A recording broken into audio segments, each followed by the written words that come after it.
बांग्लादेश में एक ऐसा समुदाय है जिसकी लड़कियां ऐसी कुप्रथा का शिकार होती हैं जिसके बारे सोचकर ही दिमाग भना जाता है।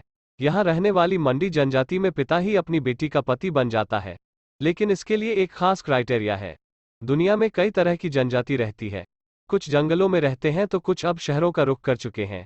हालांकि ये जनजातियां कई तरह से आम इंसानों से अलग हैं। ये अलग अलग वजह से चर्चा में रहते हैं। इनकी परंपराएं काफी अजीब होती हैं। आज हम आपको जिस जनजाति के बारे में बताने जा रहे हैं वो बांग्लादेश में रहती है। इस जनजाति द्वारा सदियों से ऐसी कुप्रथा को फॉलो किया जा रहा है जिसके बारे में जानकर आप भी हैरान रह जाएंगे। इस जनजाति के मर्द जिस बच्ची को बच्चों से पिता की तरह पालते हैं, उसके जवान होने पर उसी के पति बन जाते हैं। हम बात कर रहे हैं बांग्लादेश के मंडी जनजाति की। इस जनजाति में अजीबोगरीब परंपरा है। यहाँ जब कोई मर्द कम उम्र में विधवा हुई महिला से शादी करता है, तभी ये बात फाइनल हो जाती है कि उस महिला की बेटी से आगे चलकर वो शख्स शादी करेगा। इसके लिए पहली शादी से महिला को हुई बेटी की बलि चढ़ाई जाती है। कम उम्र से बच्ची जिस शख्स को अपना पिता बुलाती है, आगे चलकर वही उसका पति बन जाता है। ये प्रथा आज की नहीं है, सदियों से इस कुप्रथा को माना जा रहा है। सौतेले पिता की होती है शादी। इस कुप्रथा के लिए पिता का सौतेला होना जरूरी है।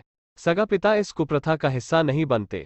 इस कुप्रथा की शुरुआत तब होती है जब यहाँ कोई महिला कम उम्र में विधवा हो जाती है। इसके बाद दूसरा मर्द उससे इसी शर्त पर शादी करता है कि पहली शादी से हुई बेटी से आगे चलकर वो शादी करेगा। इसके पीछे लॉजिक ये है कि कम उम्र का पति अपनी पत्नी और बेटी दोनों की लंबे समय तक हिफाजत कर सकता है। आज भी इस कुप्रथा को माना जाता है। इस कुप्रथा के कारण मंडी जनजाति की कई बच्चियों का जीवन नर्क हो चुका है।